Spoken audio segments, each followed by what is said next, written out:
తిథి మనం తిథి అంటే మనకు అమావాస్య పౌర్ణమితో కలిపి ప్రతి మాసం 16 తిథులు వస్తాయండి. తిథి తెలియజేసేదే చంద్రుని యొక్క కళలు, చంద్రుని యొక్క స్థానం అంటే చంద్రుని పెరిగాడా తగ్గాడా అని మనకు తెలియజేసేదే తిథి. ఈ తిథి మనకు అనేక పేర్లు ఉన్నాయి, పాడ్యమి, విద్య, తదియ, ఇవన్నీ కూడా. ఇవన్నీ చెప్పడం వల్ల తిథిశ్చశ్రియం ఆప్నోతి, మనకు శ్రేయస్సు కలుగుతుంది. ఏం కలుగుతుందమ్మా? తిథి చెప్పడం వల్ల శ్రేయస్సు కలుగుతుంది అన్నమాట. ఆ తర్వాత మనకి వారాలు మనకు తెలుసు, ఆదివారం, సోమవారం ఇవన్నీ ఉన్నాయి. మరి ఇవన్నీ వారాలన్నీ మనం తెలియడం చేయడం వలన ఆయుష్యం పెరుగుతుంది. ఆయుష్ మనం 100 సంవత్సరాలు బతకాల్సిన 120 సంవత్సరాలు బ్రతుకుతారనమాట. అందుకే పూర్వకాలంలో పాఠాలు నేర్పే బడిపంతులు కూడా స్కూల్లో ఉన్న పిల్లలకి చెవి ఇలా తిప్పి మేలి తిప్పి ఈ రోజు ఏం తిథిరా చెప్పు, ఈ రోజు ఏం వారంగా చెప్పు అనేవారు. ఆ విధంగా అంటే అందులో సైన్స్ ఇంకోటి ఉందండి. చెవి ద్వారా ప్రసరించే నరము మెలిక తిప్పినప్పుడు వీళ్ళకి జ్ఞానము, ఇంటెలిజెన్స్, మతిమర్పు లేకుండా ఉంటారనమాట. ఆ విధంగా తిథి వారము తెలుసుకుంటూ ఉన్నాం. మరి నక్షత్రాధరతే పాపం, నక్షత్రాలు మనకి 27 నక్షత్రాలు ఉన్నాయమ్మా. అభిజిత్తుతో కలిపి 28 నక్షత్రాలు ఉన్నాయి. ఈ 28 నక్షత్ర అభిజిత్ అంటే కనిపించేది, అది మనకి రక్షించేటటువంటిది. దేవతల నక్షత్రాలైనా సరే సరిచేసి సరి సంఖ్యతో కలిపేటువంటిదే అభిజిత్ నక్షత్రం.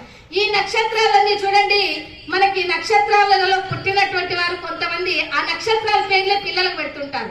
అనురాధ నక్షత్రంలో పుట్టిన వాళ్ళు అనురాధ అని, కార్తీక నక్షత్రంలో పుట్టిన వాళ్ళు, కృతిక నక్షత్రంలో పుట్టిన వాళ్ళు కార్తీక్ అని, ఇలాగా స్వాతి అని, ఇలాగా కొంతమంది నక్షత్రాల పేర్లే పెడతారు.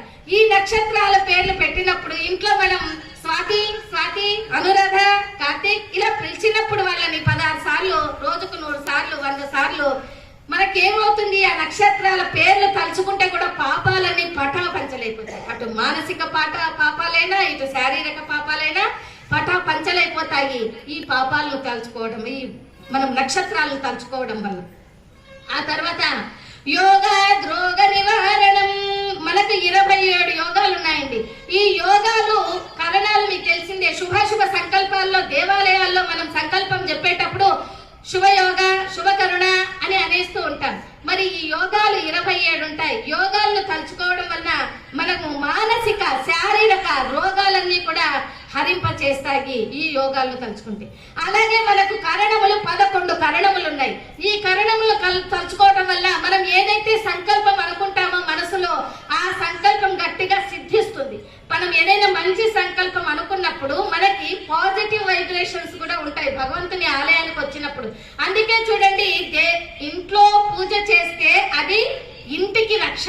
అటు వాస్తు బాగలేకున్నా, ఇటు ఇంకోటి ఏదైనా బాగలేకున్నా ఇంట్లో పూజ చేయడం వల్ల ఇంటికి రక్ష.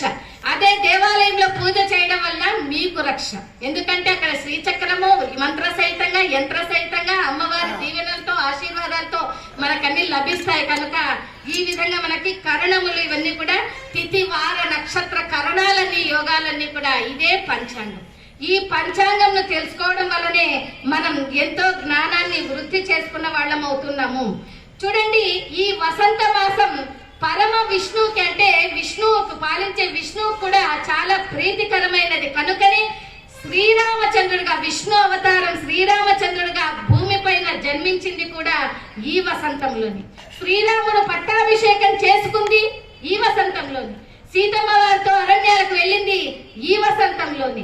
ఆ తర్వాత ఆంజనేయ స్వామికి ప్రథమ దర్శనాన్ని ఇచ్చింది ఈ వసంతంలోని. సీతమ్మ వారితో రాజ్యానికి వచ్చింది ఈ వసంతంలోని. ఇలాగా ఈ వసంతంకి అనేకమైన సత్సంబంధాలు ఉన్నాయి. కనుకనే ఈ వసంతం ఋతువు అనేకమైనటువంటి శుభ పరిమాణాలకి ప్రీతి అయింది.